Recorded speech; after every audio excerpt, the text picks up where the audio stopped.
I'd like to call to order the City of Las Vegas Historic Preservation Commission for December the 14th, 2016. Please have this meeting. Please call the roll. Chair Sodal. Here. Vice Chair White. Here. Commissioner House. Here. Commissioner Plank is excused. Commissioner Bellis. Here. Commissioner McMillan Arnold. Present. Commissioner Levine. Excused. Commissioner Beck. Here. Commissioner Hotchkiss is excused. Commissioner Shabbat excused. Commissioner Cosgrove. Here. Commissioner Mooney. Here. And Commissioner Rubenson is excused. Thank you. We have a quorum. Item number 2, has this meeting been promptly posted to comply with the state open meeting law? Yes, it has. Item number 3, public comment during this portion of the agenda must be limited to matters on the agenda for action. If you wish to be heard, please come to the microphone and give your name for the record. The amount of discussion as well as the amount of time any single speaker is allowed may be limited.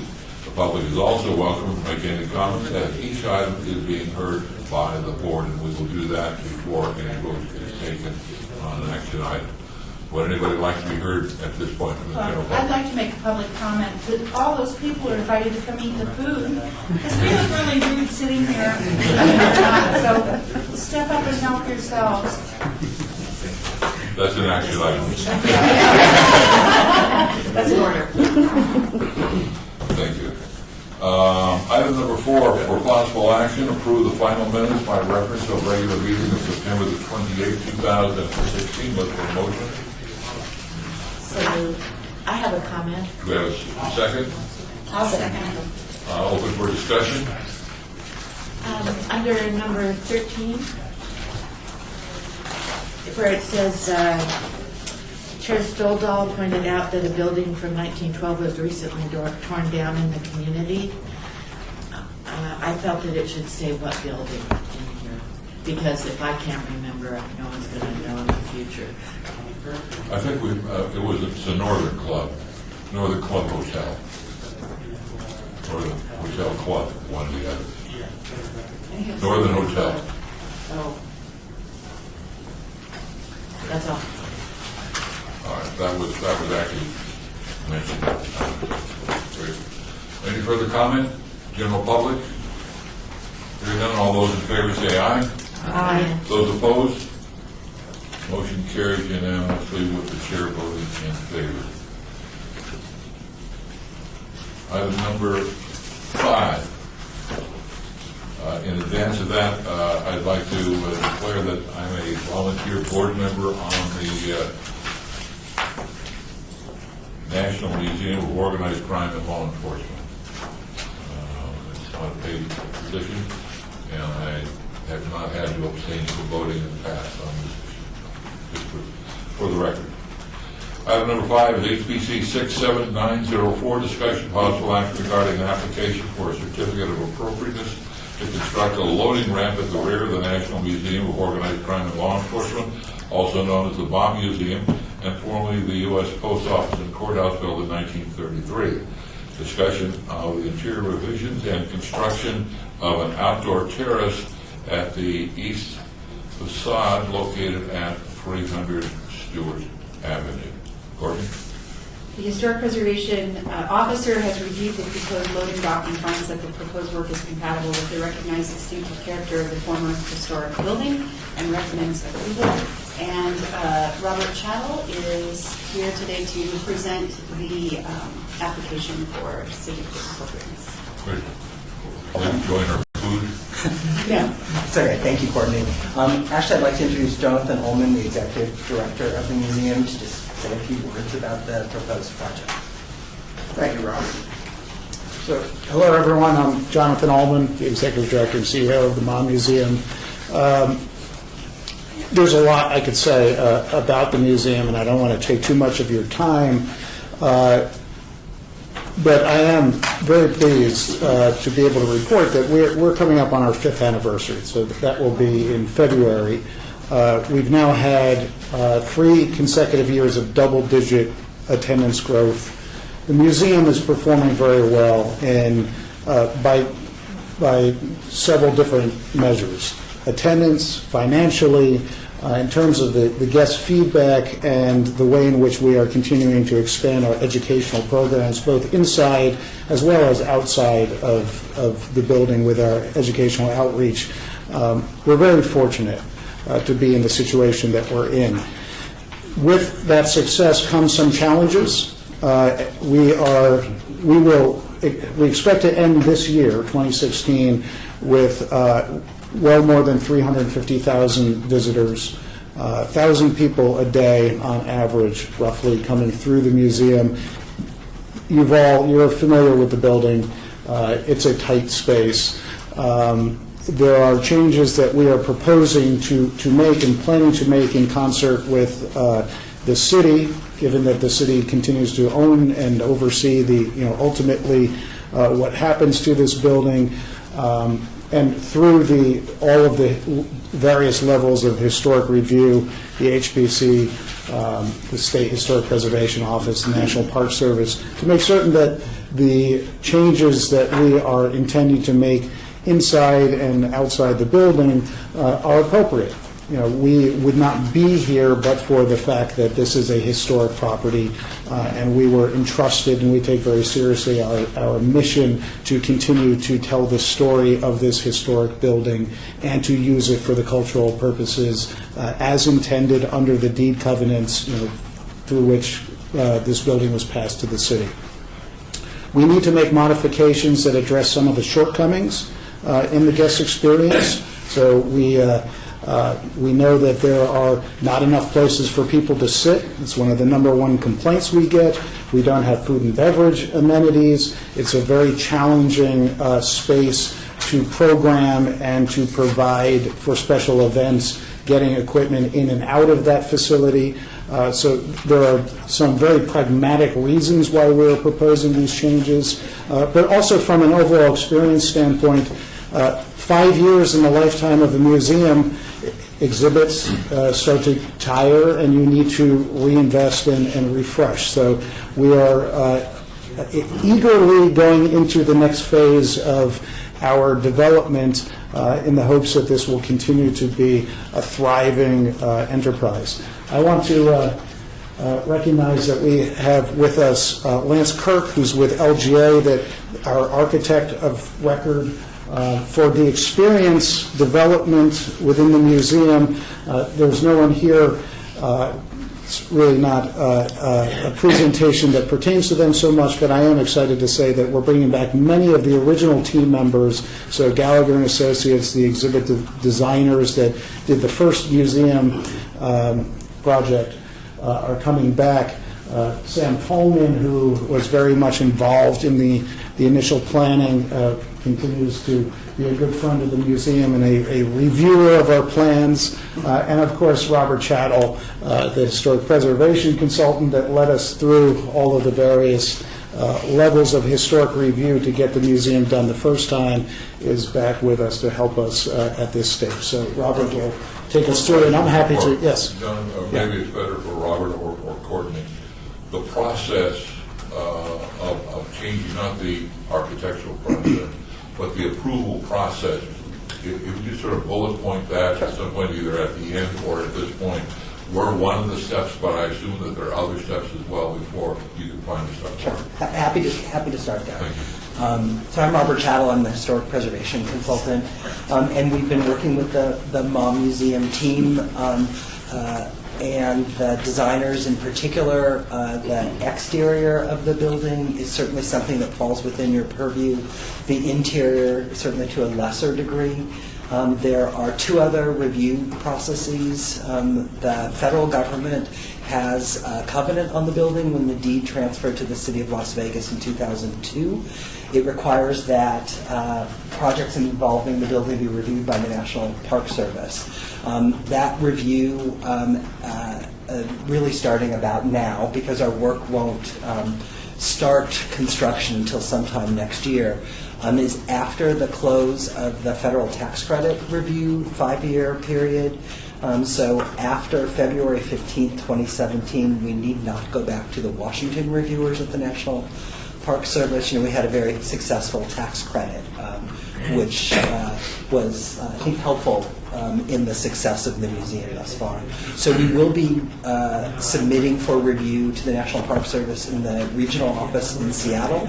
It's the same reviewer that we've had really over the course of nearly 15 years, Hank Florence, and I've already spoken with him about the project. The State Office of Historic Preservation and Kristen Brown is the reviewer, and we met with Kristen a few months ago, toured the site, brought her up to speed on the work that was completed in 2012 and what's currently proposed. So the state has a review process under the Commission for Cultural Affairs, the then name of the organization that gave grants over a period of years prior to the opening in 2012. So they also have a series of covenants on the property. So we've already reached out to them. We haven't submitted the same package. We're coming to you first. We certainly welcome your comments. We will shortly, by the end of this year, be submitting to the National Park Service and the Nevada SHPO. And if they make changes, does that come circle back to us again, or how does that work for us? In other words, if we say we like this, it goes to the state then, and then the Fed? So what we're proposing today are two action items, one for actual action, a certificate of appropriateness request for the loading dock ramp improvement, and second, a discussion item for a larger group of improvements that includes an outdoor terrace, a deck on the east elevation, and an alteration to the basement level. The reason why we're bringing that to you as a discussion item is because we're still early in the process. We're developing those designs, and to be sure, we welcome your comments. We will come back to the Historic Preservation Commission once we've reached out to the National Park Service and the Nevada SHPO and incorporated your comments for an action item on the certificate of appropriateness for those improvements. So we will be coming back on the second group of requests here today. So the first group I think is fairly straightforward. I'll walk through that. You received a package. There's a complete set of construction documents.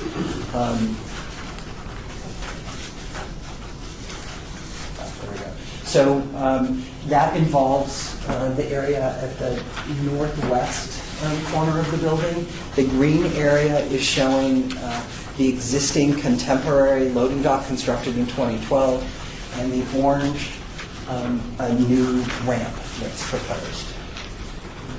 So this is a photograph from about 2008 that shows the original open loading dock and a ramp that served the post office that utilized that portion of the building.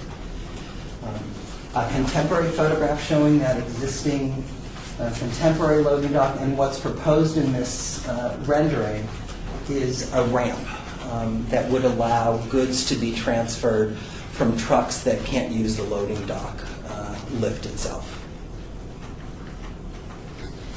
So again, some more detailed shots. This is where the ramp would connect. So this is an alteration of a contemporary feature. It would use the same vocabulary that we've used in 2012 with a 2-inch square tube steel railing with cable wire. It's a very light assembly. So that's the item on the loading dock, and that's what we're seeking, request that you approve the certificate of appropriateness. Again, I think a fairly simple request. For a motion, move to approve. We have a second? Second. We have a motion, we have a second further discussion by the commission on the one item on the loading dock. Hearing none, general public. Hearing none, all those in favor say aye. Aye. Those opposed, motion carries unanimously.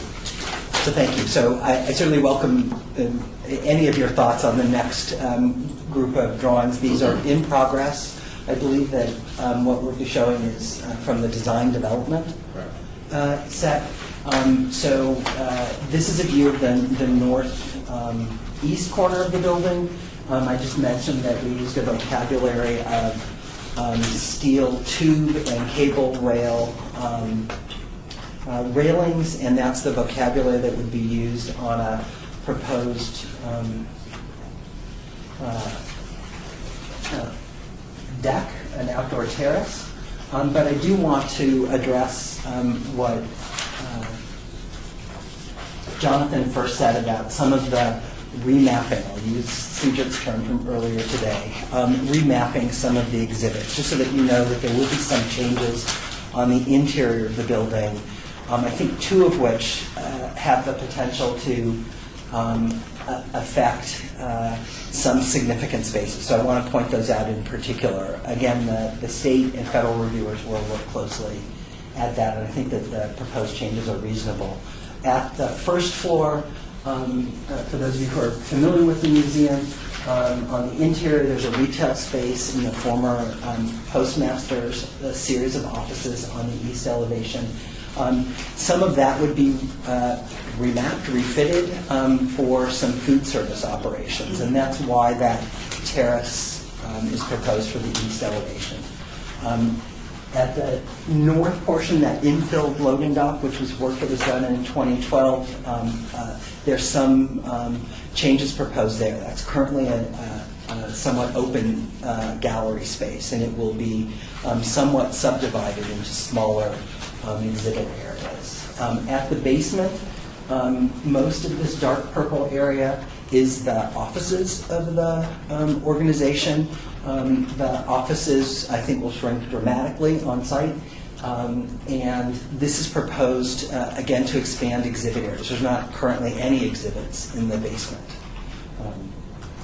So part of that work, and it's proposed as a speakeasy, as part of the theme of the exhibits. And there's proposed a new vestibule just outside the building in the light well on the east side of the building. So those are the two areas, I think, for you to focus on. But let me walk through the two interior areas a bit more. So one area that is proposed for some modification is part of the original lobby, and this is the lobby, and this is the northeast corner of the lobby. In 2012, we constructed a freestanding box that serves as storage for the retail area because we didn't want to attach to any of the interior walls because it has a decorative plaster finish.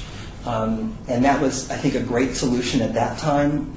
It's not been the most functional storage facilities for the retail. And the proposal is to remove this box, encapsulate the walls with new steel stud and drywall partitions. From the lobby side, and this is the view from the lobby, you'll still be able to see the historic fixture, but it'll be through a glass panel, so it'll be a glass clear story. Again, that work will be done to be reversible, so overlaying on the historic walls with as few attachments to them as possible. And the second area on the interior is this enclosed loading dock. This was a contemporary enclosure. We kept the underside of the marquee with its steel coffers, the sheet metal, is exposed in the current exhibit area that is in this space. We didn't add any lighting in the ceiling. We mounted light fixtures from the encapsulating walls. And this is another area where alterations will occur. And we're also not going to attach to the ceiling. So we've been very careful to preserve that ceiling intact, keeping in mind the provision of the Secretary Standards that requires reversibility. If this was removed in the future, the historic features would be unimpaired. So that's our goal here.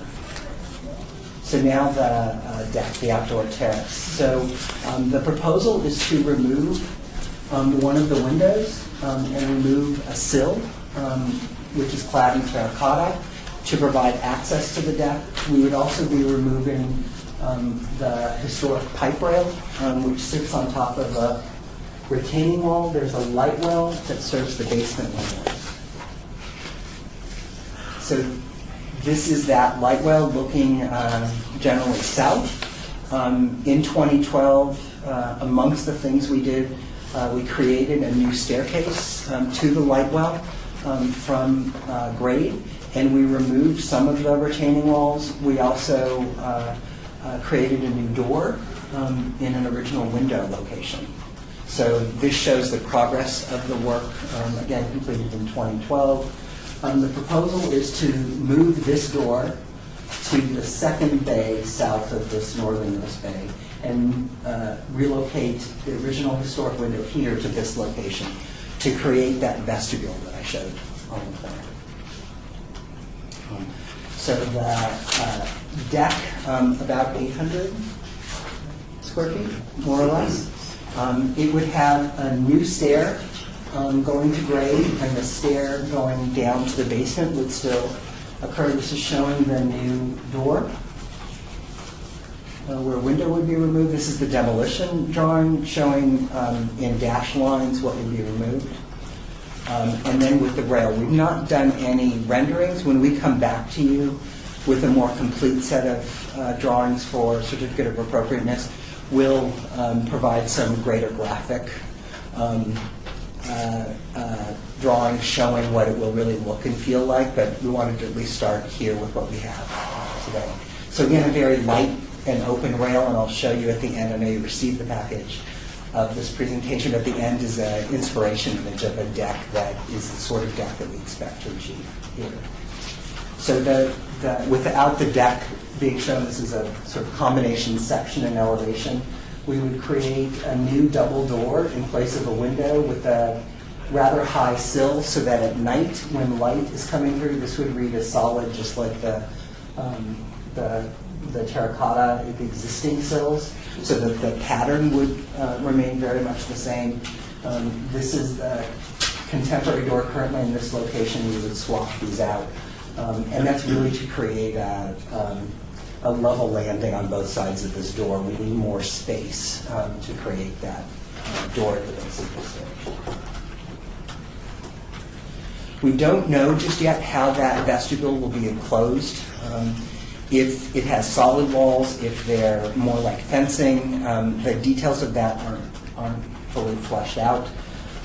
This is some of the structural work that's necessary. There will be some new structural supports, likely inside the light port as well as in the parkway, in the dirt just outside the retaining wall. These details are still being worked out. So this is a section showing this is cut east-west, so you get a sense for what that vestibule might be like under the deck. And this we wanted to show some examples of how we removed a windowsill previously to create a door. This is the egress door from the fire stair that was added in 2012, and these are some details of that. Originally a window, we ultimately removed the sill.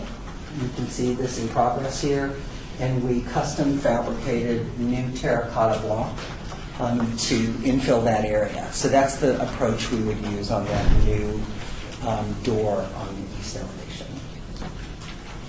And just to give you an idea of the sort of lightness of the deck, it would be a steel deck with a concrete surface likely, a thin profile. It would be supported on, and this is just an inspiration image, steel tube structural support, and not a glass rail, but our 2.5-inch square tube, steel tube with cable wire rail. So it'd be a very light rail. So that concludes our presentation. Again, we welcome your comments. I have a question, just for my own clarification. Is that going down for the or is there a deck on top? I'm not sure. There'd The be a deck stairs on- going down, and what's down there? There'd be a vestibule so that you could enter into the exhibit space, I think generally after hours, through a side door Instead of the main door. into the speakeasy space. And speakeasy meaning? It would be a continuation of exhibits, a themed area of the Is that museum. alcoholic beverages and There would- music and entertainment? Yes. I mean, that's what All of speakeasy those means to things. me, so I'm trying to figure, where you're coming from. But a functioning, working Exhibition bar that space. people An come and hang exhibition out at. space with the same level of storytelling that exists elsewhere in the building, even if its primary function is as an event space.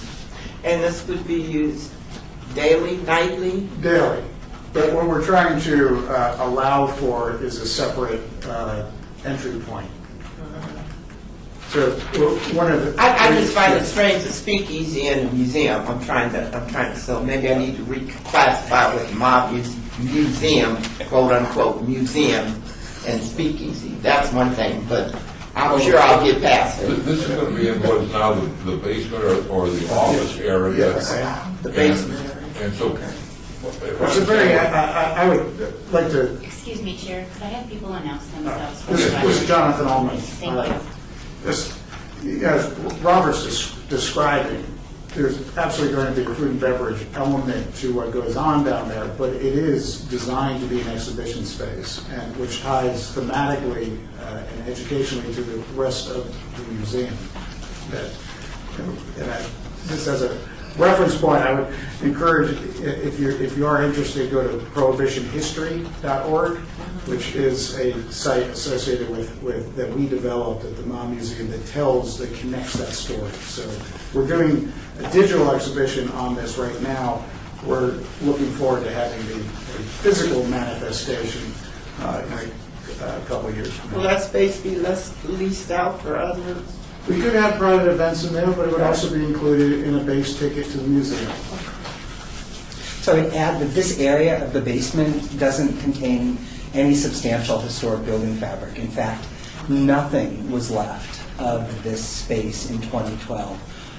The building is particularly challenged having a basement, because of the high water table here. It has a relatively low head height, and its use as offices was really a function of the programming, planning, the opening of the museum.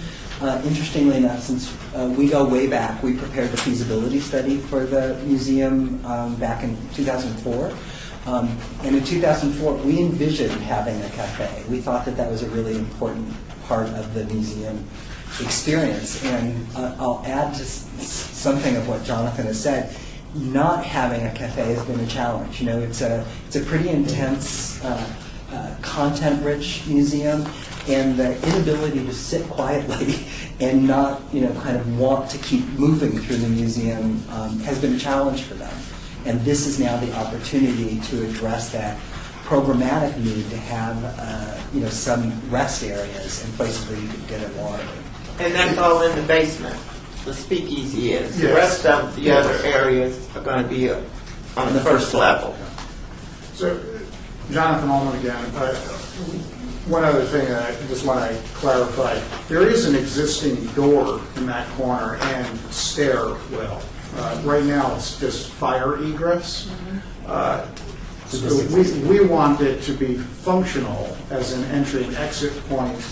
And a key reason for that vestibule is the way in which it's constructed right now. If you open that door, you're inviting outside elements inside. There's no barrier. So there are times where water will accumulate out there, dust, other types of debris. We want to be able to create some kind of a double door entry exit point that allows for that. Well, speakeasy, going down into the basement, that's what they were all about. On the upper level, though, not the upper, but where the gift shop is now, and we reduced the size of the gift shop, is a replacement for that gift shop space, that retail space? Or, if you're taking away from the retail space, you're adding a food element. Are we looking at a food court type thing, or a? Jonathan Ullman. The food service on the first floor that we're adding in that space is intended to be kind of a deli style. So there'll be what we're regarding as high quality but limited options. So perhaps things, specialty sandwiches, that sort of thing. It's not going to be full service dining. The entire retail space with the food service expands a little bit, which is part of the reason why we want more exhibit space down in the basement, where currently there's nothing, no reason for guests to go down into the basement other than to use the restrooms. We're changing all of that with exhibits in the hallway corridor that currently leads down to the restrooms in the basement, and what is now the administrative spaces, which we will vacate for additional exhibit area. So back in that retail space on the first floor, we expanded a little bit. We're going to be integrating some amount of exhibit displays within that space as well, but there really isn't a whole lot of area for people to sit and eat and drink. We're anticipating some amount of tables and chairs in the northeast corner of the first floor, but really hoping to have that terrace available for people that would like to sit and linger a little bit longer. So you're going to force the eating and the drinking, correction. You're going to move the eating and drinking to outside. Is what you're telling me? There will be some inside, but when the weather is nice and if people would like to linger, for longer periods of time, we would like to make that. And to the basement. Yes. Eating and drinking to the terrace and to the basement. Yes. They're going to allow lingering but no loitering. The question for me is the visual impact on the integrity of the building. And I understand it's not going to be like this with all the trees and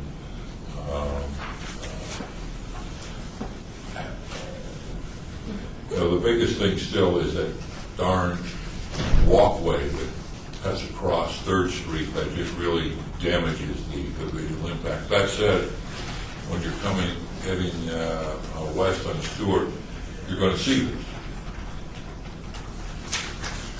And I assume it's not going to be this sort of thing, forget the trees and all that. This sort of light rail glass look, it would seem to me it would pull away from the historic fabric of the building. As part of the fencing that's there, is that the original fencing? Yes. With some alterations for added stairway, yes, it's the original pipe. But that's going to go away. That would go away. That would be removed. Well, 2 questions. One, the minor question, what are you just going to throw it away, or is there some? And then secondly, can some of that sort of industrial look, or are we going to go strictly modern, light rail look? Or have you decided yet? No, those are certainly welcome comments. If, is it possible for us to develop a rail based on that historic pipe rail? Sure. It would have, we'd probably still have some added wire because that rail by itself does not comply with code.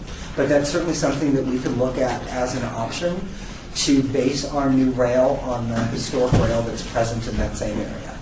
That's really And that was, can I just add, that was the intent with the contemporary vocabulary that we used on the 2-inch square rail.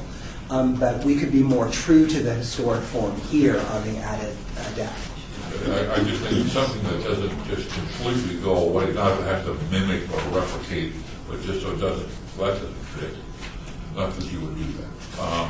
But so really the bigger question is, what is the next step, and when would something come before this board? That's a good schedule question. I know that the plan is to start working on construction documents in January. Right. Yes. So I suspect that sometime in the early spring we would be back to you with a more complete package. And we'll do the same process here, then the state, and then the feds. My hope would be that our dialogue with them will be complete by the time we come back to you with something more fulsome. So they would have signed off on it. I would hope so. The window that you're removing, Yes. you got this, right? Oh, it's not for my benefit, it's for Jermella, For the- not Ellen Thank you. Arnold. This window? Yeah, you guys keep those windows, right? We Or have- to find other places to put them. We have maintained an archive of a number of materials Okay. that are stored from the building. Okay. Further questions, comments? Great success so far. Look forward to hearing from you. Great. Thank you very much. Any further wrap-up questions, comments? Just saying, where is the water table? I know you're going to have to dig down for the platform. How deep is it? It varies over the year, but it's underneath the basement slab. There's about a 2-foot space there that water gets into depending on the time of year. But it's down about 12 feet from the grade level. It's been that way from day one. Does it rise and fall with Lake Mead? That is an excellent question. Why did you That's have Great. Thank you all, appreciate it, and looking forward to the next step. Do we need a motion? I think we approved that. We approved that first. Yeah. Please take some food with you.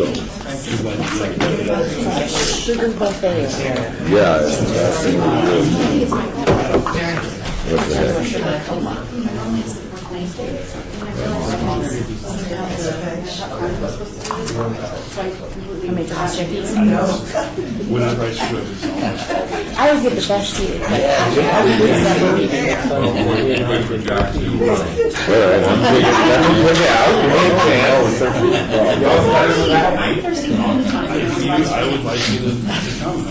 We are now on item number 6, HPC 67893, discussion possible action regarding the application to construct a 12-foot tall pole-mounted sign at the Wingert House, also known as the Honkin Museum, at 600 East Charleston. Courtney, item 6. The historic Wingert House is listed on the City of Las Vegas Historic Property Register as a historic building. The Historic Preservation Officer has reviewed the proposed sign and finds that the work is compatible with the recognized distinctive character of the building, due primarily to its location on the site, which is not directly in front of the building. Staff recommends approval. Look for a motion or a question? Question. Does the sign look like that? Is this what the sign's going to look like? Yes, That- we have a larger copy as well. No, that's good. I'm good, Well, Courtney. we can just pass this around and you can see if you want to. I know.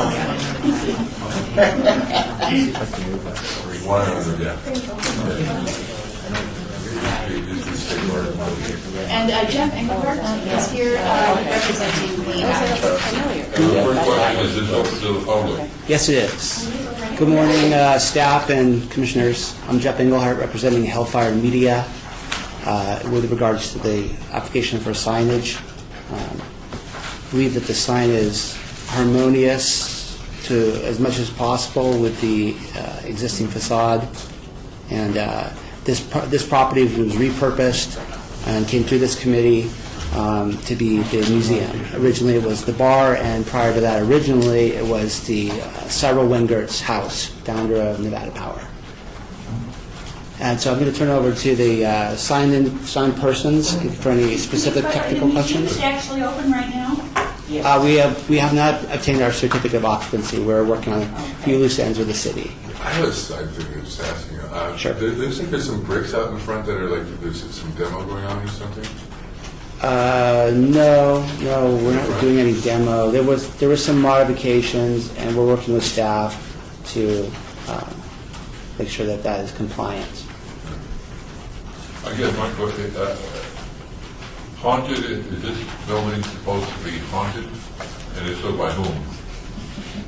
Or that's just... Well, there was some people that passed away in the building, and that may have some relevance to the theme.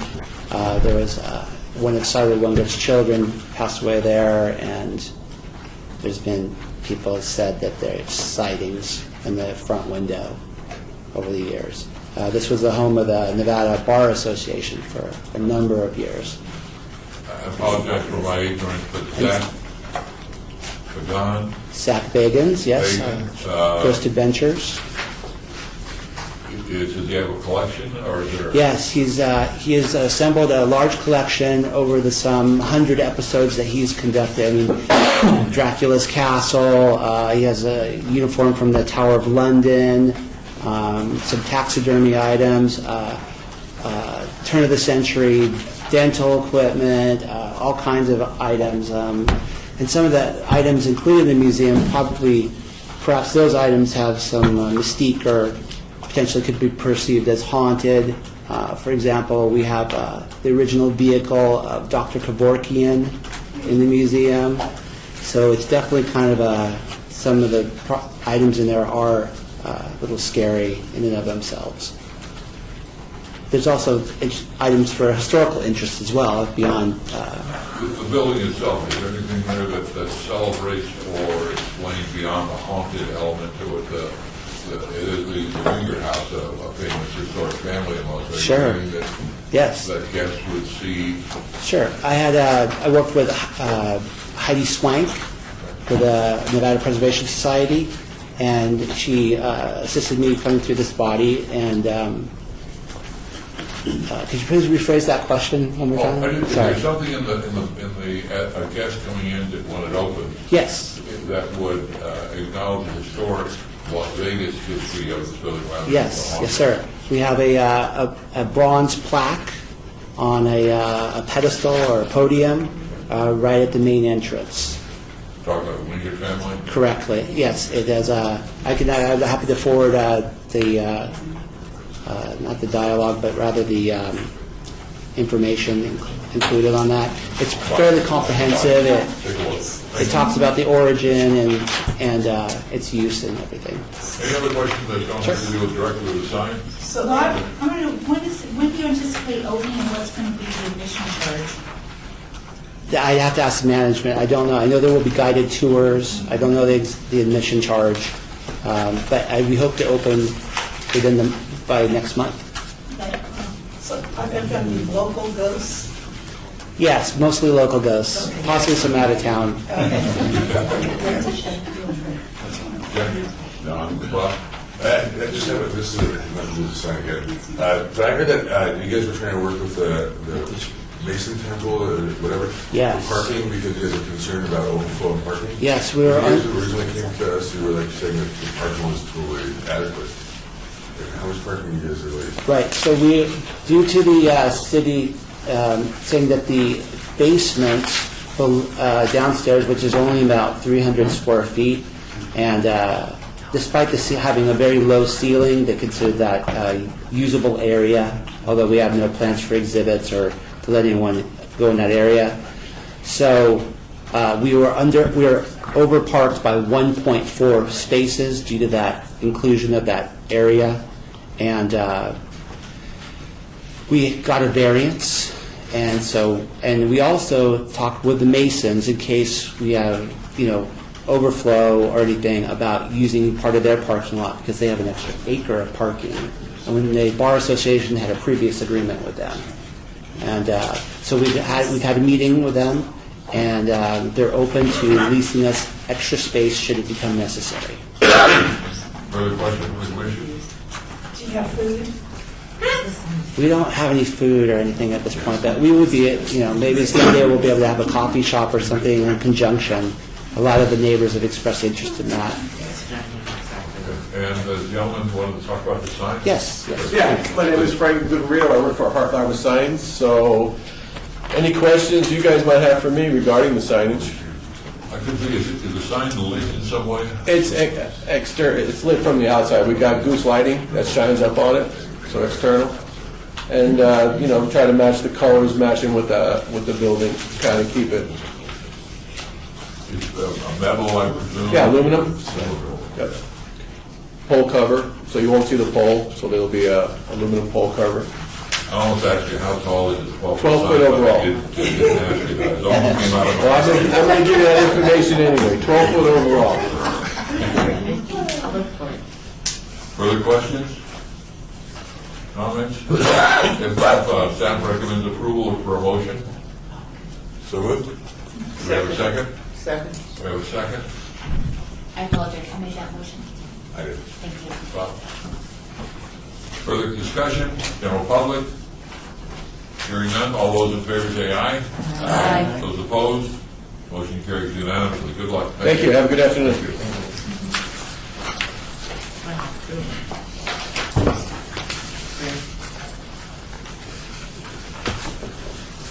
Please.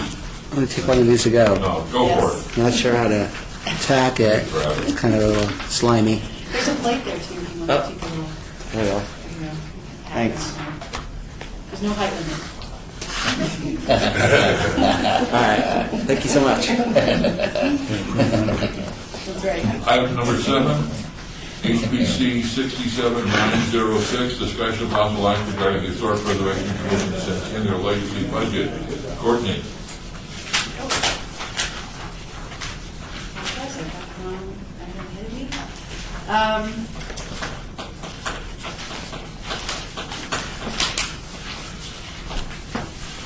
One second. That item seems to have disappeared into the ether. Would you like this copy? Yeah. Thank you. Okay, apologize for that.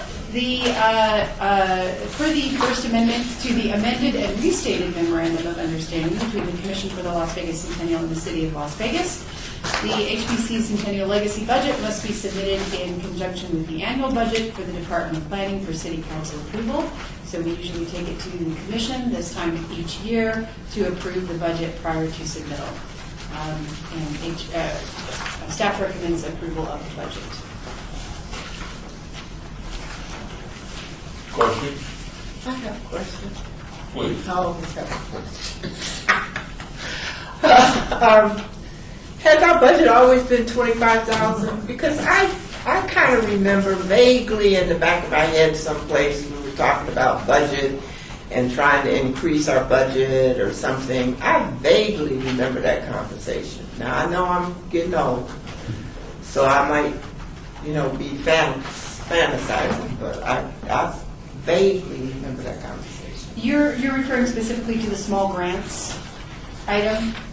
There are two. There's the operating budget, and then there is the small grants. Okay, so this is the small grants. Right. It's $25,000. $25,000 is allocated for small grants, and the rest is for operating. And so may I ask,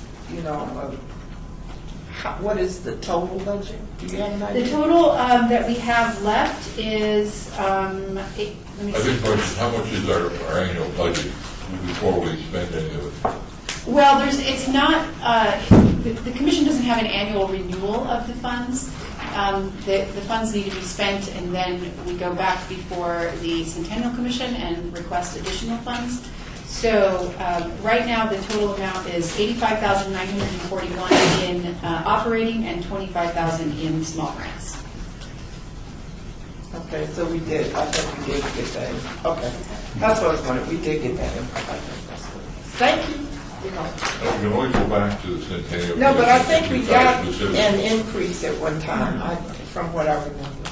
Well, I think it had to do with the fact that there were so many surveys and grants that the city's historic preservation officer could manage at one time. We were trying to see if we could get her assistance or some help, and therefore move forward.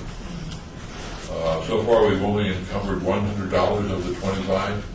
No, there's been, for this last quarter, there's been 1,047. That's on this other thing. That $100 is probably from a previous quarter. The number Courtney's quoting is at the very top in that blue line that goes across. There you go, Chuck. So, the process of expending that remaining 23,000 whatever, are we passive or do we, what's the process for getting apply for a small grant? It's actually 85, well, about 110,000 total is what is in the budget. We have projects that we have, committed amounts to. One of the ones that has not been paid out yet is the Reed Whipple survey, and I believe that's about 12,000. So that will reduce the amount available in the operating item. Each year with Eldorado, we have public outreach. We do things like that, so that gets spent every year. We have not had any interest in these scholarships, and we haven't had any small grant applications. Although I've had a lot of people ask me about them, but they haven't submitted any. I've sent out a lot of the applications to citizens, but they haven't turned them in. We are expecting one, hopefully, next year from the African American Genealogy Society. They want to do a monument at Woodlawn Cemetery. And of course, recently approved was the Berkeley Square design amount. So there are some things that haven't come off here yet because we haven't spent them yet.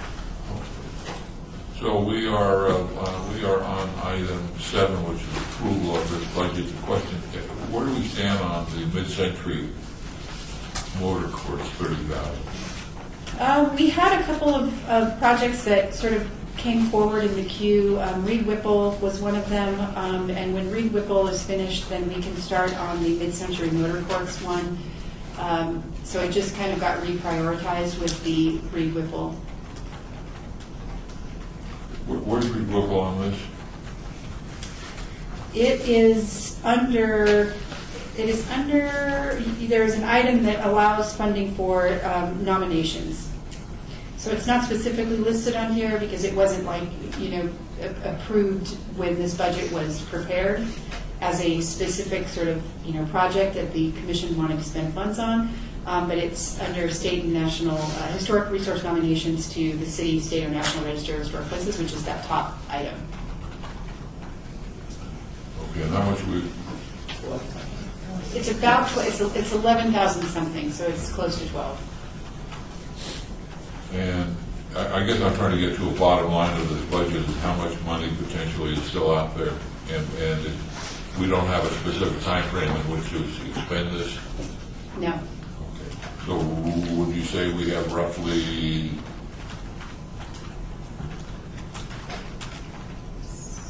$10,000, $11,000 left, or is that also it? Oh, I think it's much more than that. So We have 80. Oh, I was simply going on the $25,000 small grant. I'm still a little. Yeah. Well, we got the 25, then you got the 12. But if it's 85, I mean, we have a lot more than 10,000 left. That we haven't encumbered. Yes. So we have 98. Courtney, how much can we spend? I would say in your operating, once we start getting in some of those invoices where we can actually show that the money's been spent, there's about 63,000 in operating and 25,000 in small grants. That we could still allocate to some new project. Correct. Okay. That's what it's I do have a question, though. Please. We have this money sitting here for grants and everything, and I think, again, this is something that I brought up before. Is there no way that we can do advertising to push this out here for people to take this money to get to use these grants for historic projects and to come up with things? Is there nothing that we can, anybody here, I mean, all these intelligent people with these creative minds sitting at this table that we could come up with to get this out here to make us, which helps make us a more viable board also, or commission, But so people will want to come in and get these grants and deal with the historic. Let me answer, if I could, jump in and answer that. That same question, the same identical question was presented this past couple of months to the commission, Centennial Commission, which is where we get our That's the same question, it's the same issue. And they're giving a presentation sometime in January that is going to address that, at least an action plan. Specifically go out to the community, rather than just wait for whoever should happen to show up. If you go out and advertise or do something, I think we can cascade down. Once they get their plan, we can say, oh, that's going to work for us, or include us in the small grant portion of that.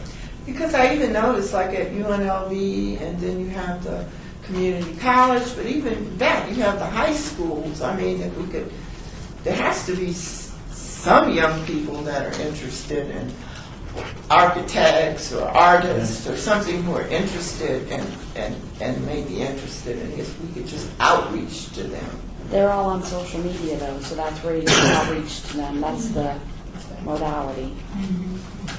Right, not to discard social media, but I mean, isn't there some flyers or something you can put up at the school? I mean, people read those still too, don't they? No. Oh, they don't read those? No, Really? if you want, I mean, Instagram's probably the place to find them. All right. So you don't want anybody to put it out in a flyer. So I guess I think the commission would like to have an update if it's possible at the next meeting on what we spent and so forth. But we do need to have a motion. I have one last question. On the motorsports, is that $30,000 that included in the money that we were, like you said, there's like 63,000 left or something? Yeah, that's just the 30,000 is just allocated for that. We haven't spent it yet. Yeah. So yeah, it's included in the 65 or 63, I think was the. Do they have a Facebook page? The city does. And I wanted to add that we send out emails on our blast email to the historic preservation community. We also send letters to historic property owners to let them know that we have the bricks and mortar grants available, and those go out once a year. And I have presented the grant opportunity at several classes at UNLV. Not CSN yet, but I've done UNLV, and we just haven't had any interest in that. Are they too small? Well, for the scholarship, $1,000 is pretty good, I think.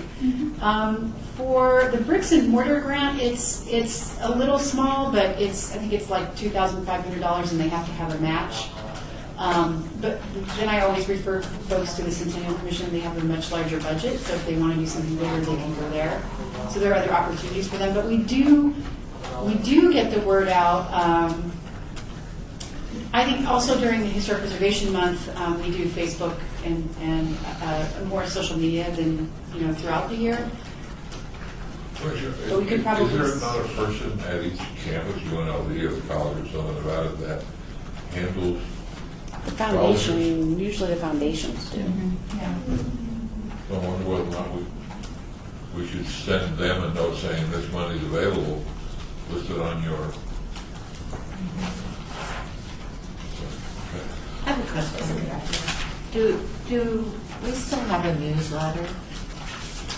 We just do it through email. If we have something come up, we send it out to the blast email. But no, we don't have a newsletter anymore. Okay. Are we all on the blast email? Yeah, you should be. Okay. If you're not getting any emails, and a lot of times we are forwarding stuff that if the Neon Museum sends an event, we'll forward that out. Or if there's a building that's been designated on the historic register, like Beverly Green, we sent the press release out and some other information. So that's what's going out via email now. Okay. So when you send the information out to institutions about things like scholarships, do you just send it out as like a plain text email that goes out, or is there flyers attached to it? Well, typically I contact the school, like with like Andy Kirk with the public history program, and then I'll say, can I come and speak to your students? And it's more over the phone, and then I come and I speak to them in person. Okay. Because one thing you can do, if it goes out, if it's in a PDF or a JPEG, it's easy for other people who see it to post it on social media. Because when I get stuff from the election department and I just make it into a JPEG, put it out on Twitter or Instagram, you just pass it along. I that's okay. I'm not that advanced, but I understand what you're saying. Look for a motion. Motion to approve?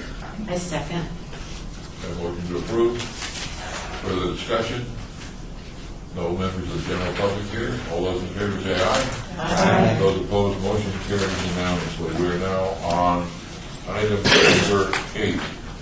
Report by the Department of Planning regarding the Historic Preservation Commission's powers relating to the demolition of historic properties. I hope you all had a chance to review a lot of the work that Courtney put together, which is really some great information here, and which provides, in many ways, a path or a series of questions that we would need to answer and think about. So,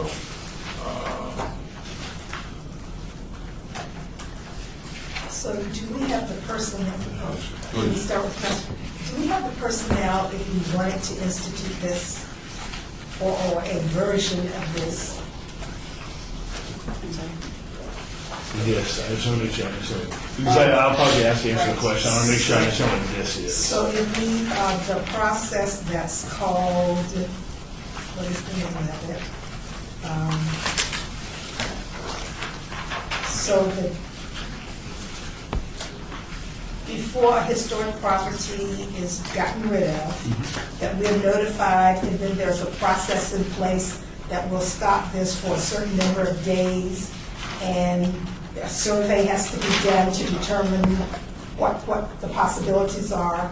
So do we have personnel that could do all of this? I'm sure that we don't have that many properties going into this process, but would you be able to do this? Well, let me start at the beginning, and I think that we can lead into that. Okay. The first thing I wanted to go over is what the commission has the power to review right now, and then we'll get into kind of some of the what other cities do. Okay. So right now, in regards to demolition review, the commission currently has the power to review and make decisions concerning applications for new construction, alteration, demolition, or removal of any element associated with an historic landmark, district, site, building, structure, and object, and that's in the Unified Development Code. And there's language in the bylaws that's very similar. The bylaws also includes a little bit of language extracted from the code that allows for a delay on a demolition delay for buildings that are listed on the city's historic property register. So the powers right now are specific to buildings that are listed on the City of Las Vegas register, what we call local register, as opposed to the state and the national register. So what some other cities do, and I attached this really good report that was published by the National Trust that has a good overview of what other cities do. It becomes very complex and customizable. So your question is, what do we have the staff to do this? This is where we need to extract from the commission what this is, like what the goals are, because each one of these things, like it would be a crazy spaghetti flowchart if we, because each one of these has levels of complexity in how they're administered. So this is kind of what, right. So the staff to do. So going beyond, it's already on the national register or the local register or state register, to talk about any building that's 50 years or older. let me back up. Okay. We don't, if it's on the national register, we don't have jurisdiction. If it's on the state register, we don't have jurisdiction. Only those things that are on the city register.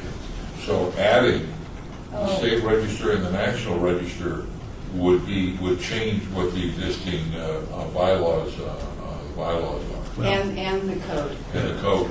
At some point, Chairman, maybe I can address some of those very technical issues that have to do with the code and your bylaws, but I don't want to ask you to interrupt what's going on right now. Is there a reason that the city register doesn't include the state and national register properties? I mean, I know there's some overlap, but The city register, the buildings that are on the city register are protected by an ordinance. And if you list something on the national register or the state register, they are not protected by ordinance. So that's the difference, is that, those property owners would have to request to be designated on the city register, because then it comes with, certain restrictions as, on how to develop your property. So that's why the Historic Preservation Commission purview is limited to the local historic property register as opposed to state and national. And so that's a volunteer process, so you guys, are you recommending that we also add the state register and local and national? At this time, I'm not recommending anything. I'm just presenting information for the commission's request as to, what are the current powers, and an analysis of, maybe what some of the options are. What we need out of this is kind of start discussing where we would like to go. And out of that, I probably would suggest forming a committee. Right. And then out of that, if there are if there are any changes, then we would need to go through the process of the city to change it formally. That's if we want to slow down the demolition. For example, if we want to add the national and the state register building in the city of Las Vegas that are not in the city's register,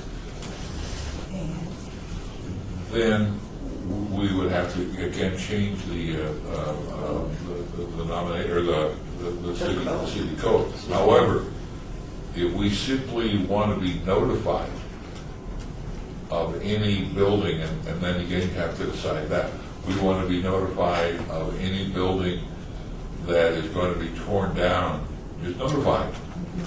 Not any powers to do anything, but just notified any building that's 50 years older, or any building that was on the original 1905 city map, or any building that's 75 years old, or any building that's 50 years older and is non-commercial. We would need, not just the notification. It's my understanding that the notification process would not be a difficult one. Knowing full well that I own a building at 3rd Fremont and I want to demolish it, I can go to the city, get a demolition permit, and tear it down that afternoon.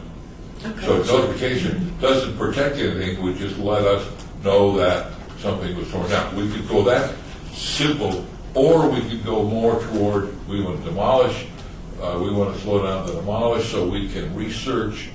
And there's a lot of good stuff that Courtney provided here, but it's either very complicated or pretty straightforward. So we can put like a 60-day delay on anything that's on the state register or national register, something like that. Currently, no. No, I know not now, but I was saying that we could like. That would be one way. We could say all we want to do is any historic structure that's on a significant register, or just say state or national, we would like, and then we, I guess, would petition the planning commission or the city council to add that. Okay, so, can we listen to me? Okay, so, that process is, with regard to how this commission requests items to be brought before a planning commission or city council, convoluted is the wrong word, but it's not direct. We have some things in here that are direct, that direct Tom as planning director and Courtney as HPO to do things, right? You shall take, if there's a certain application and you hear it and there's an appeal, these two take it to the appellate authority, city council, right? There are things in our code that, we back up. You have some authority, some duties, some obligations, but there is no corresponding direction to staff to do something. So what you do goes to staff, and then staff and city management talk about what happens next. Does that make sense? And so, well, let me say it differently. That's kind of how it's laid out in our code currently. So let's say that this commission decides that there are some things that need to be changed in the code that you think would help the city, help this commission. You would take your action, right? That would then come to the historic preservation officer and her boss, Right. and then there would be a conversation about where does this go next. See, a code. So the way code changes happen in the city of Las Vegas is there's always a form, right? There's form. The form has a sponsor's name, and a sponsor is either a city council member, the city manager, or department director. Okay. And if somebody decides to sponsor a bill, then the city manager then looks at the bill. The city manager wants it to get onto an agenda. She then signs the form and it comes to me. Okay. It comes to the city attorney's office. We then draft your language into legalese, right? Code speak. And then it goes through the process. If it's a Title 19 revision, it goes to Planning Commission, then it goes to City Council. Yeah, sort of. If it's not Title 19, we just go to the City Council. The point I'm making is this. I just want to be very forthcoming and straightforward about what happens if you make some decisions regarding changes you'd like to see to your code. Right. It's not, the code doesn't direct Tom to automatically place it, give it to the city attorney's office, and automatically make the city manager sign it off and get it onto an agenda. I just want to be really clear about that.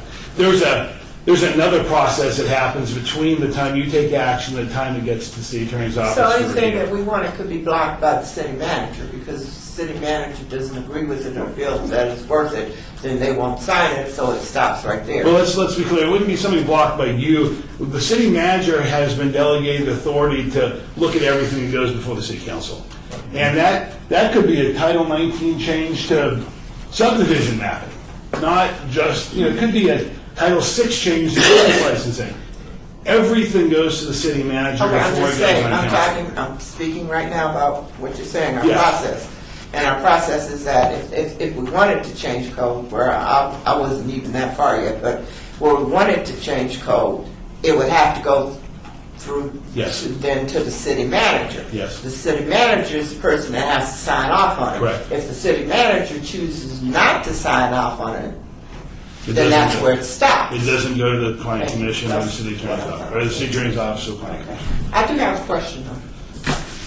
Well, I was trying to just get make it sure I simpler. answered the. Go to a more simpler place, but yeah. I'm sorry. I don't want Go to. ahead. I Go just ahead. want to make sure I answered the question because this can get a little So confusing. basically, the bottom line is if we want to do something relatively progressive, different, dramatically different, and that would be to say that we would recommend having a $50, $500 fee to demolish any historic structure 50 years or 75 years or whatever. We would like the code to be changed to that, and we had some geographic boundaries, or we simply said the city limits, and we added it would be a commercial non. We answered all the questions, and we would like to be notified, and we would be able to delay any demolition by 30 or a period of time while we hired somebody to go in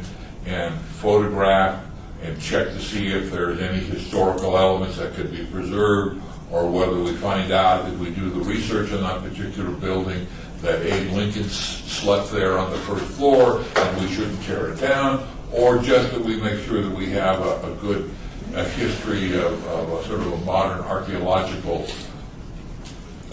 tear down of the structure, whether we say it was a knob or a hinge or some electrical or some plumbing or whatever. We could move that all forward, come up with something. We could simply go to a member of the city council, the mayor, somebody to sponsor that, and then it would filter to the proper person, whatever proper department. Or I guess we could also go the same way and say, Courtney, we want you to carry this through the process and go up that way through the building department, the planning department. So that, I guess there's a couple of avenues. I think we first need to kind of figure out not so much what is the potentially cumbersome or process. I don't think we should let the process move us away from what we think is important as the Historic Preservation Commission and how we think we should need to move forward to do our job. This all started with the tearing down of the Northern Hotel Club, built in 1912 roughly, and so many historic things took place in there, including the commission, not the commission, although it was city commissioner at that point, a meeting there to get the 1931 law changed to legalize gambling. That was held at the Northern Club, and that's where Bugsy Siegel got his start, was at the Northern Club in Las Vegas in 1941. So kind of, I was upset that nobody knew about it, and there's been nothing really written about it. So then we came and we had this discussion. So I think we just need to decide, based on some of the wonderful research that Courtney did, where we would like to go, and not worry about the process of getting it changed at this point. That's something we certainly have to deal with, so I guess what I'd like to hear is maybe a discussion about what are the things we would like to start getting focused on, and then in order to do this, is it an action item? No, it's a report. No action report for us to discuss. Discuss and no, where are you, Ray? It's just a report. In order for me to appoint a committee, do I have the unilateral power to that, or does that have to be, I thought we went through this a couple times, because I like unilateral power. Let me refresh my recollection and give me 2 minutes here. Good, thank you. Yeah. Can I ask a question Please. at a time? Some question. Do our bylaws now, according to this, there are two things that we can, do our bylaws allow us to receive notice if the building is 50 years old or that it's going to be demolished, notice for our review? Yeah. Okay. Just So we get nothing. Just for locally designated historic properties, thank you, Commissioner Ellis. Like if they want to tear down the Las Vegas Club or Bonanza something like that, or Bonanza. Right, yeah. Bonanza Underpass or West Side School, right, Harrison House. or even a home in My house. John S. Park, or correct. Okay, what about like the hotels downtown? That's in the city too, right? But they're not listed on the local historic property register. You mean to tell me, oh my goodness, that the original hotels that were built in this city, of which have been destroyed and were over, most of them were over 50 years old when they were demolished, were never considered historic? They were never listed on any register because that is, the property owner has to initiate that. And the property owner, it requires property owner consent. So there has not been one single, except for the El Cortez, that has come forward and wanted or expressed any interest in being on any historic. So even with that property owner, he decides, okay, I want to build a Mandalay Bay or Cosmopolitan or something. He can just go ahead and destroy it. We don't need any notification, and we can't request like, well, could you put a plaque in your property someplace to indicate that this was the original site of this hotel, that this is why you were able to get this property, because originally the dunes sat here, right? You know, or the El Rancho or whatever. So we don't get any of that. That's really interesting. I find that very interesting. Even if we added the National Register and the State Register, ultimately the most that we would be able to do would be to delay it while we did some research, and maybe we would be able to delay it and be part of the. I'm not really talking about delaying it. I'm a person, I believe in progress, okay? So I'm not talking about delaying it. I'm talking about acknowledging the fact of the property that was there originally that allowed you to build these hotels. And I'm talking about the owners of these properties should be required to give notice some kind of way to the Historic Commission or to the city that because the building is over 50 years old, they should be required to give notice. I don't want to stop you from building your hotel. Yeah. I don't want to do that. I couldn't if I wanted to, but I don't want to do that. But I do want to know when the hotel or the building or the house or the road is being destroyed so that we can put some kind of acknowledgement of how it got there. Yeah, I'd like to go just a little bit further. I don't think we would have the right to say, don't build your hotel. Right. But we may have the right to say, we would like to record or have access, and if there's things in there that can be preserved, That's fine too. That's good too. that we would need to be able to have some time to hire somebody to go in that has the knowledge of. Just preserve some of that stuff. So I have a question. I know that this is more like we don't want to get into, but it kind of pertains to how far we would take this, like if we have a subcommittee or whatever. Right. So if there's properties that are 50 years old, or if they're on the National Register, whatever we decide, do those properties, are they going to get informed of this? Because we're actually now putting, restrictions on their property. Chairman, most everything that I'm hearing you discuss right now, in my opinion, would take a change to our code to enable you to make changes to your bylaws to do these things. Yeah. Okay? And so because of that, the answer to your question is the city will get notice generally of the ordinance amendments. Specific property owners would not get specific notice unless the city or the commissioner, somebody did so. But if we were to make, you couldn't alone, you don't have the authority alone to just change your bylaws to be in conflict with the city code. And you couldn't expand your power to stop construction for some period of time on something that's on the National Register without the corresponding code change. So the answer to your question is generally yes, people will get notice of the amendment to the change. But specifically, no. I'm not sure I fully understand that, Jim, but I think the answer to the question is, and this is always a little bit, not always, but sometimes it's challenging to figure out whether to notice an individual property owner who may or may not be impacted by this policy versus the standard notification in the newspaper and online and those things that we do to generally notice the entire community.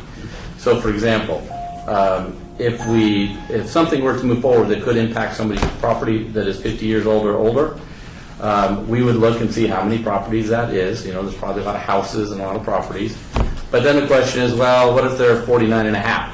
And they're going to be so then it becomes very challenging. And my guess is, and I'm not exactly sure until we look into it, but it would probably be a general notification through the newspaper and that kind of thing, which is always problematic because 99.9% of the people don't get that notification who are directly impacted by such a policy consideration by council. So anyway, I hope that answers your question. It would probably be public notice, yeah. But this is what I'm just thinking about is that at one point, because the John F. Park neighborhood plan has a 60-foot limit on it, the height on Las Vegas. So we try to put that into the code, just to make it so the code matches the neighborhood plan. And the unions got a hold of that, and they circled City Hall, and they were like crazy because we're putting restrictions on property and delaying construction, So I just thought, that's why I was just wondering like how they get notified. I don't understand how a notification that a property is 50 years old delays construction. It doesn't unless... If that's what that was. Because our idea is not to tear it down. Our idea is to get notification so that we could either get whatever, like Bob wants to get in, to get whatever to preserve things that are preserved. And my thing is that notification is that whatever you build put some kind of marker at what that was before to indicate the historic value of the 50-year-old property. So if you build a Cosmopolitan Hotel, you go in there someplace, there needs to be a sign that originally acknowledges the historic property. I'm not here to stop the progress. So it says there's potentially already 2 points on, one point is one member of this commission would like to be able to have as part of the change, have a plaque or a sign if you're going to tear down a historic structure. Another member of this commission would like to see there be a time frame where the demolition was delayed in order to do some research and or to hire somebody to go in. So there's some elements that we as a commission would need to say, yeah, we like these 5 points, and now here's the things that we would like to then begin the process, however that is. The answer to my question? On the committee? Yes. Okay, so the answer, the answer is this. The bylaws say that you may appoint an ad hoc committee, conduct work on a specific topic. We've done this in the past. It was about 6 years ago. I have forgotten one aspect of what it is we did. So what I think we might do is, let me explain to you what the issue is. So we don't have anything on the agenda today that would allow this commission to discuss or take action on creation of some subcommittee. You yourself, as the chair, have some power under the bylaws to create a committee of some sort, and that it says an ad hoc committee. What I would like to do is Courtney and I can go back and find out what we did the last time, because I did spend a lot of time trying to figure it out last time. I'm getting older and my mind's going. And that was the next morning. I appointed the committee. Yes, that was that's right. And so what I think what I'd like to do is tell you now that the bylaws give you the right to create a committee of some sort. We'd like you to hold off for a day or two. Let us remember what we did with regard to one thing. This is the important thing. Whether that subcommittee, even though it doesn't meet a quorum of this board, whether it has to be publicly noticed. I believe the last time it was. Yeah, I think so. And so I want to go back, look at my notes on what we did the last time, and then let you know. But I think also we put something on the agenda for the next time in case we want to have some type of action. You want to make some, or you want to deliberate on this matter and then take some action. So we can. It's kind of twofold. Here's what I was going to do, and let me know if this is doable. I was going to simply suggest that all the members read the 3 or 4 or 6 pages that Courtney has supplied in this. Really is a good pack with all the questions that we would need to answer. And once you've read that, if you would like to be on the committee, that you send a note to Courtney. Again, don't send it to the entire group, just send it to Courtney that you'd like to be on the subcommittee. And then at our next meeting, we'll have an agenda item that specifically deals with the issue of appointing committee. This is going to be a process. This is not one quick thing. There are a lot of questions that need to be answered here. There's some templates, and what Courtney found is really a solid guideline. And then we do have to decide how far we would like to go, because a process of being notified is relatively simple. We could get that done quickly. Specifically, if we want to delay the demolition, even for 30 days or 60 days, or what's currently, how much is it? What? 90? Let's be specific again on what's here. You appear to have something in your bylaws that explains what this body is going to do under your power to condition demolitions that are authorized under our code, right? And so what it explains is that, actually let me turn to it. Okay. Yeah, it says, review demolition permits requested by property owners for structures designated on the City of Las Vegas Historic Property Register. Such review process shall be used to encourage the property owner to pursue preservation alternatives. However, no such review process shall require delay of more than 60 days in the issuance of demolition permit. So this is not, again, this is not authority separate and apart from the code. The code says that you have the ability to adopt conditions of demolition.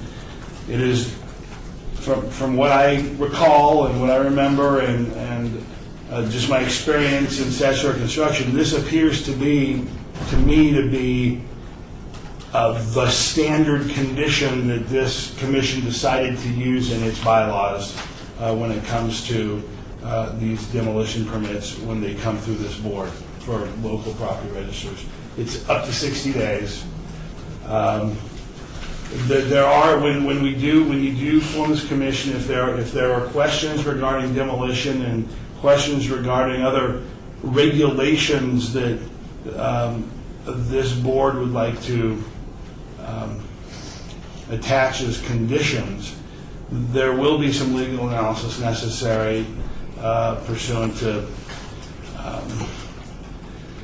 condemnation and some other things that I'm going to have to offer to you. But we'll just keep that in mind as we move down the road. Mr. Chairman, going back just 1 second, would it be possible to set a timeline by which people would notify Courtney? Sure. That way we know, okay, that time's passed and here's what we have. A couple weeks or something like that. 10 days, 5 days. Well, I'd even make it. When's our next meeting? January the 25th? Yeah. We could, well, I think everybody's not very busy during these next couple of weeks, so. We also have people who are not here today that will need to be notified that they can do this. Could we not just give us till January 25th and then that's when you want to establish a committee and anybody sitting in here could say, I'm willing to be on the committee. Instead of us having to email, I mean, if we got to have a meeting, so that gives us January 25th to review all this. Then we talk about it at the meeting. And if Richard wants to be on it, or Bob, or Mary, or Clay T, or whatever, when you say I'm establishing a committee, just raise your hand if you want to be on the committee. Yeah, just Because if it's on the agenda for next month, and the people who are not here will see it on the agenda. Yeah, we don't need to email them. Mr. Chair, I just had one other thought. With the new plan, the new downtown plan, and the implementation of the plan, I know when we received our presentation, there were preservation of certain neighborhoods as part of the vision and goal in that. Would there be a possibility to plug into the implementation program for the downtown plan to do some of these things using that avenue rather than having us off on the side doing our own thing? Mr. Chairman, well,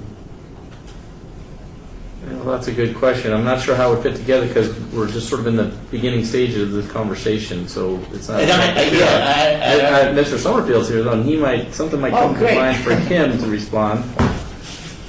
Through you, Mr. Chair, there are in some urban form codes, which is the direction that we are hoping to go with the downtown implementation for the regulations. Those, they do often include a historic preservation component. So as we continue to investigate that and look at that portion, we can examine, based on the conversation it's having here and any future conversations, how we might integrate some of that conversation into the regulatory scheme. However, I think there's some answers to some questions that the city attorney's office have that need to be addressed before we would look at integrating those. But we can, to piggyback on what Courtney's already done, we can look at some additional case studies of other urban form codes or form-based codes that have a historic preservation component. Help me understand the pronoun we. Who's we? We, staff. Oh, staff. Okay, so this is not part of a public outreach like we did with some of the other, where you had very public meetings, or there was a public committee that addressed the. Mr. Chairman, so maybe I can clarify just a little bit. the process by which we'll be preparing the code for the districts in the downtown will include a very public process, not publicly noticed, such as a formal committee, but we will be working with stakeholders and going through a very detailed process to get to those particular codes for those districts. So yes, in addition, we do have a steering committee, and so there's a structure set up to do this with a lot of public input. Who's on the steering committee? Who's that we? There's a. I don't know where I'm going. I don't know the names off the top of my head. Are they public members, or they are all our staff? Downtown, so a few folks from downtown, a few folks from staff. So is there anybody on there representing the historic preservation aspect? Which is where I was going with that. Who's the voice of historic preservation on that steering committee? Well, I think, and just real quick, Mr. Chairman, I think we really need to have a better understanding of the kind of what this committee is interested in as regards this particular issue.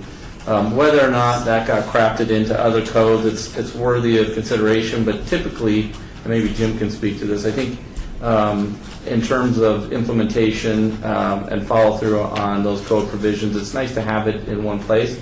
We have all of historic preservation for the most part in 1910, and it's nice to be able to have it right there where the historic preservation officer kind of function from that basis. So, and again, but there's a lot to think about here because we're writing some new code for some areas of downtown. Mm-hmm. This body is considering some potential policies. So there's lots of things kind of ways I was going to.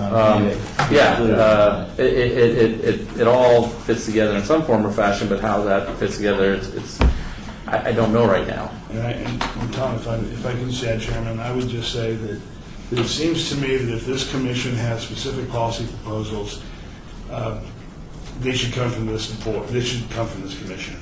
I would, it sounds to me like one option might be try to funnel some of these things through Tom to put in this form-based code. And I don't think that's personal opinion. I don't think city attorney opinion. I don't think it's appropriate. I think if you have policy positions, you recommend them. Those recommendations are taken where they go, right? Because I think it's only fair to both our elected officials, our management, and the people out there that they know who's making these suggestions. Right. That's all. That's all. This is I don't want us to be a little ornament. And I think everybody, look around this table, everybody here works with the system. We're not out there chaining ourselves. This is a group that works within the system and understands it. So for us not to be part of historic preservation, not to be part of how we think the downtown area should be developed or the elements that voice should be heard, maybe we would do something different with the Ferguson Motel than currently is in the things along East Fremont Street. So I'm not sure. I'd like to hear a little bit more about what's going on with the process to move the city forward to update the current master plan, I'll call it, rather than us sort of unilaterally kind of coming in. By the way, we want to do something about historic preservation. How does that fit into the big picture? Well, we weren't invited to the big picture. We're on the kiddie table over here. We wanted to be on the big guy table. It is an excellent question. I don't know if I can speak more on Well, all I'd say is that I think that what we're hearing now are 2 or 3 ideas that fit really under 13, which is discussion on, I hate to be the bad guy, at the open meeting law and all that, but we're talking about other items that can be placed on future agendas. I think maybe we should do that under 13. We've kind of gone for 15, 20 minutes off topic. I think it's about time that we kind of reel it back. And I'm sorry to say that, Chairman. I do it with all due respect. How have we been off topic? Well, we're talking about things that aren't a report by the Department of Planning regarding Historic Preservation Commission powers relating to demolition of Okay, so I thought we were talking about our powers. That's all we're talking about. I thought that's How what do we we were get talking more about was our power? powers. We're talking about subcommittees and, okay, I'm not, I don't want to be argumentative, I'm saying, I'm not. well, no, it's probably me. I'm probably being argumentative, I'm sorry. Oh, I was getting on the verge of the argument. Oh, but no. thank you. I'm just trying, I was just questioning. I thought we were talking Here's what about I'd power. like to do is, on item number 8, I'd like to put on, just on item 8, an action item to appoint a committee to deal with the issue of the demolition of, I don't want to say historic property. Well, I guess we could say, what would be a better way to say that? For notification to the Historic Preservation Commission Well, of demolition for properties 50 years or more, older than 50 or more years. Isn't that where we're going? Isn't that where we're looking at for our powers? To examine the existing ordinances on the demolition of historic properties. Chair, and this, I think this recommendation would be for item 13, which is the items for future agenda. We can't take action. Yeah, we're not I'm taking sorry. any action on this item. On a report item. Right, on item 8. But if you save it for item 13, we can, at that time, we can make that recommendation. Any further discussion on item 8? All right. Yeah, I'll wait till 15. I have one more question on item 8. I have one more question on item 8 before you guys just try to move on, okay? So I gotta do it to you. So these two things that are sitting here, these codes that exist, okay, now it seems like this code says that we have the power for review, that we can call that for 60 days? Is that what this, review demolition requested, but it has to be historic properties only? Local historic properties. Let's be, I mean, I just want to make sure we're clear. When somebody people with a locally, persons, owners of property that are locally designated have to come before this board before they get a demolition permit. There in the bylaws is what appears to me to be a standard condition when that occurs. And it says that you will consider, when you consider the demolition of historic property, a locally designated historic property, you may hold that demolition permit for up to 60 days to do some things. So we already have that power, that's what I'm saying. For locally designated properties. For local properties. Yes, ma'am. And local is within the city limits. No.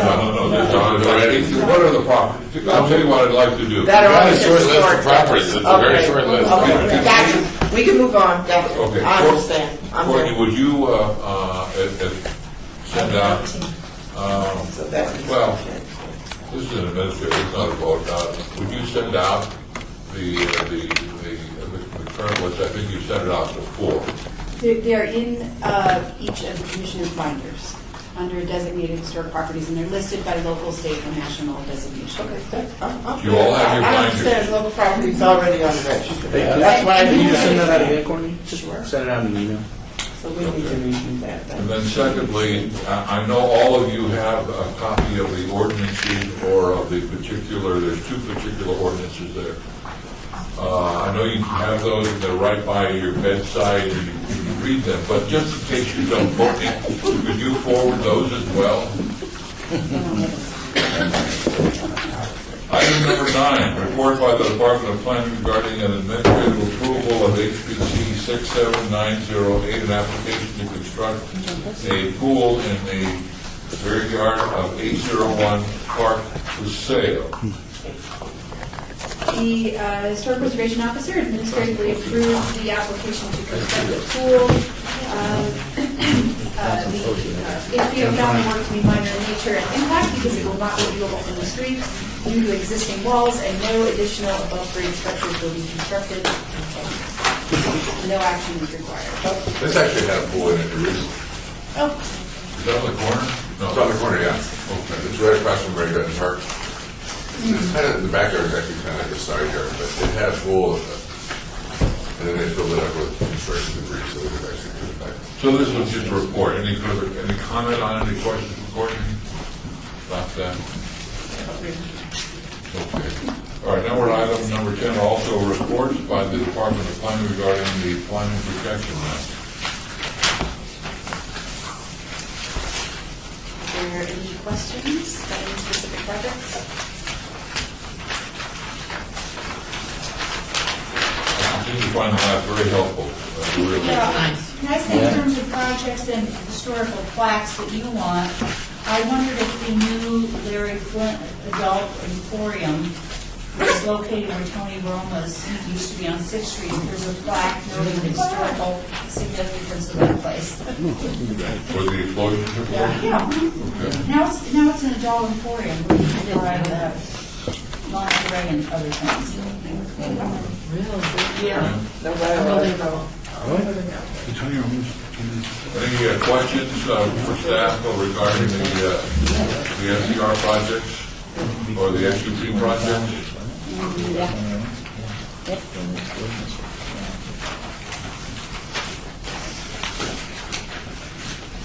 Hearing none, we will move on now to item number 11. And that's a report by the Department of Planning regarding historical and archaeological resources in the open media.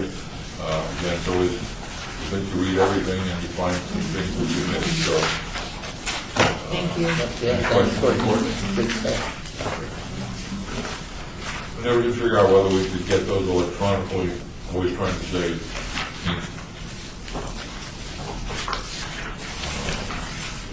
Chair, if I may, as I see the articles, I can always just forward them to the commission as opposed to having it as an item. There's that option. I like that. I like having them in here because it backs up what you usually, you've already sent me something. I mean, I've already received something from you, or just a note or something, but this backs it up and I can really, I'm not that, I don't like reading off my computer that much. I'm still just that old lady, that's all it is. I like it in this fashion as well. We'll just keep doing it. I like to get it on my telephone. I don't like to do that. All right, we'll leave that as it stands. Item number 12 is a report by the Department of Planning regarding the updated list. So the first one on the list is the Berkeley Square Historic District banners and sign toppers, and the artist has started to work on designing the sign toppers, and if you recall, since this commission approved the funding for the design, if any of you weren't at that meeting, the sign toppers they're typically metal or something that's more permanent in nature, and they sit on top of the street signs, and they would go on the interior streets of Berkeley Square neighborhood, and then we would have more permanent banners of the same design that would go on the exterior. So we contracted with the original artist to design the sign toppers and kind of reformat those big banners so they can squish down a little bit, just a tiny little bit into the metal banners. And as soon as we get a draft, we'll bring it back to the commission for review. The Reed Whipple building, the North Wing Group is working on the draft report, and it's due to me this Thursday. It will most likely go on the January Historic Preservation Commission meeting agenda for review. At the latest, it would be February. What does staff review it in advance and make changes? Yes. All right, we're now on item 13, discussion regarding topics for future agenda items by the Historic Preservation Commission.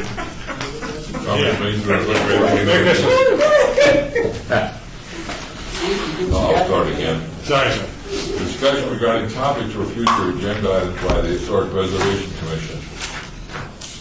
Complete sentence.